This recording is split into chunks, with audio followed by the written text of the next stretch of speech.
Halo, perkenalkan nama saya Alfandi Muhammad Farhan. Jadi di video kali ini saya akan menjelaskan mengenai apa itu uji hardness. Nah, yang pertama, apa itu uji hardness dan tujuannya? Yang kedua, jenis-jenis uji hardness. Yang ketiga, persamaan yang digunakan. Yang keempat, alat dan bahan. Yang kelima, prosedur uji hardness. Yang keenam, diagram dari uji hardness. Yang ketujuh adalah contoh soal. Nah, ketujuh ini merupakan apa yang akan nanti kita bahas di video. Lanjut, yang pertama, apa itu uji hardness dan tujuannya? Jadi, uji hardness itu atau uji kekerasan itu merupakan uji ketahanan material terhadap gaya penekan dari material lain yang lebih keras. Kekerasan merupakan ketahanan material terhadap deformasi plastis terlokalisir, misalnya identasi kecil atau gores. Penekanan tersebut dapat berupa mekanisme penggoresan atau stretching, atau pantulan ataupun indentasi dari material keras terhadap permukaan benda uji. Nah, contohnya alatnya seperti ini ya, ada dial, ada indenter, kemudian ada landasannya, ada roda untuk mengatur ketinggian landasan, dan juga ada tuas untuk melepas beban mayor. Nah, uji hardness ini itu ada beberapa jenis. Yang pertama itu metode Brinell. Nah, metode Brinell ini menggunakan bola. Jadi, uji kekerasan Brinell ini biasanya mengayunkan beban dengan besar 500 sampai 300 kg force. Dengan rentang waktu pengujian dari 10 hingga 30 detik menggunakan bola karbida berdiameter 5 atau 10 mm. Nah, gaya tekan yang lebih rendah dengan bola indenter berdiameter lebih kecil terkadang itu digunakan untuk pengujian yang lebih spesifik. Contohnya untuk seperti di kiri ini ya gambarnya. Nah, kemudian itu yang kedua adalah metode Rockwell. Nah, metode Rockwell ini itu prinsip dasar ujinya itu dengan mengukur kedalaman material dengan cara memberikan beban indentasi menggunakan beban minor, kemudian dilanjutkan dengan memberikan beban mayor. Jadi pertama minor dulu, baru mayor. Nah, awalnya beban minor itu diterapkan dengan posisi 0 datum yang sudah ditetapkan. Kemudian beban utama mayor itu diterapkan beberapa waktu kemudian itu diangkat kembali dengan posisi beban minor masih tertahan atau diterapkan. Nah, untuk penggambarannya seperti yang di kiri ini.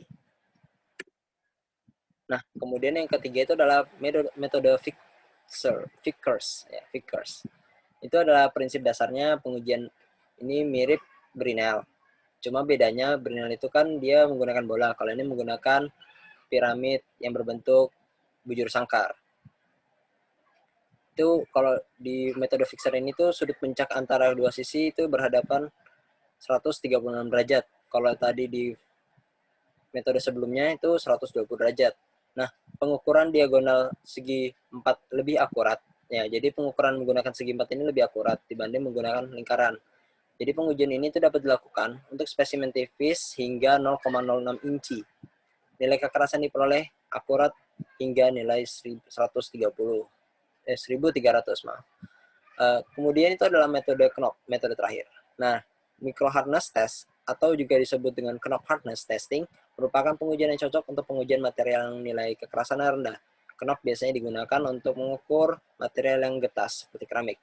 Nah, di sini tuh di metode Knopp ini bentuk yang digunakan itu adalah segi piramid berbentuk diamond atau diamond atau intan.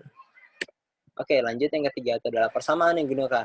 Nah, di sini tuh tiap metode itu punya persamaannya masing-masing. Jadi yang pertama itu kita bahas mengenai persamaan digunakan di Brinell.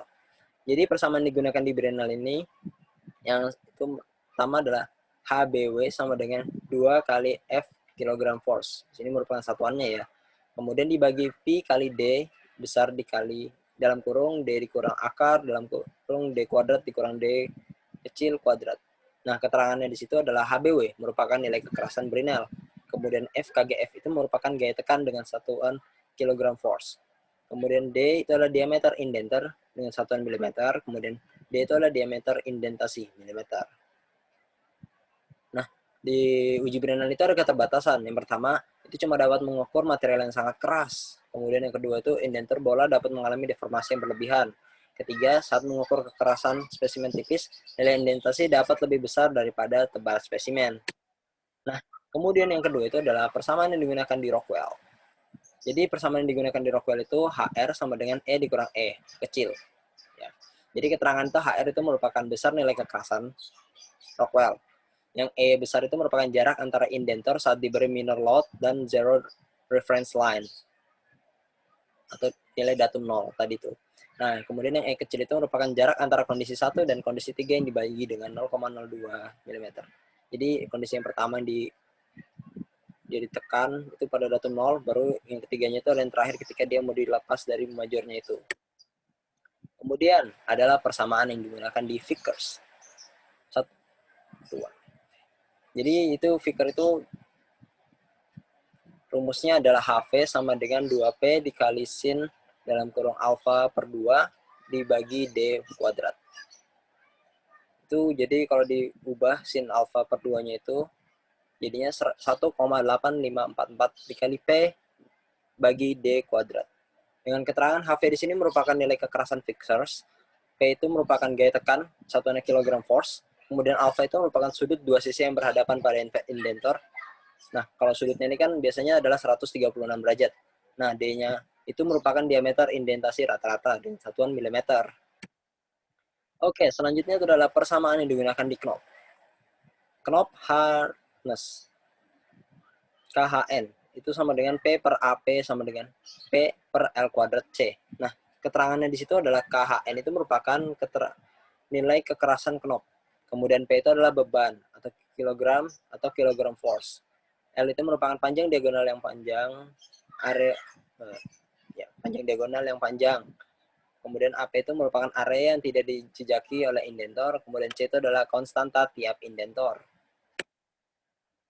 Nah, kemudian itu ada alat uji dan bahan uji. Yang pertama itu adalah sampel uji. Jadi sampel uji itu biasanya dia berbentuk plat ya. Nih. Kemudian itu alat ukur dan uji. Nah, samping ini adalah alat ukurnya. Bentukannya seperti ini. Indenternya itu yang di bagian yang akan membuat nekannya itu. Kemudian prosedur uji impact Brinell. Nah, untuk prosedur uji ini keempat itu memiliki prosedur yang sama, cuma bedanya nanti ada di indentornya. Jadi yang pertama itu siapkan material logam yang diuji berbentuk plat biasanya. Permukaan material harus bersih, harus rata, bersih dari debu dan karat. Kemudian siapkan indentor bola untuk yang Brinell, baja atau karbit. Keempat, letakkan material di atas plat. Kelima, putar tuas untuk menaikkan plat sesuai dengan kebutuhan. Keenam, masukkan indentor dan langsung ditekankan pada permukaan material. 7. Tunggu hingga 10-30 detik untuk proses penekanan. 8. Lepaskan indentor dari permukaan material. Kesembilan, ukur diameter lekukan atau hasil penekanan indentor dengan menggunakan mikroskop pengukuran. 10. Masukkan data ke dalam rumus untuk mendapatkan hasilnya ya. Nah, di prosedur uji impact Rockwell ini sama, tapi bedanya indentornya itu berbentuk kerucut. Nah, kalau di Fixer itu indentornya berbentuk piramid beralaskan bujur sangkar. Nah, kalau di Brinell itu indentornya piramid diamond atau piramid intan. Nah, yang keenam di sini itu adalah diagram dari uji hardness. Yang di kiri ini merupakan diagram uji hardness-nya, contohnya ya.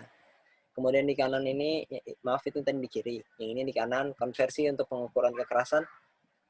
Ya di sini tuh jadi bisa tahu apa yang dibutuhkan, metode apa yang dibutuhkan untuk mengukur platnya. Yang cocok gitu. Ya, yang selanjutnya adalah tabel skala kekuatan Rockwell. Nah, terakhir itu adalah contoh soal. Nah, di contoh soal ini pada suatu uji hardness, Vickers, ya, garis bawah ini adalah uji hardness Vickers, digunakan besar gaya tekan 10 kg dengan diameter indentasi 10 mm.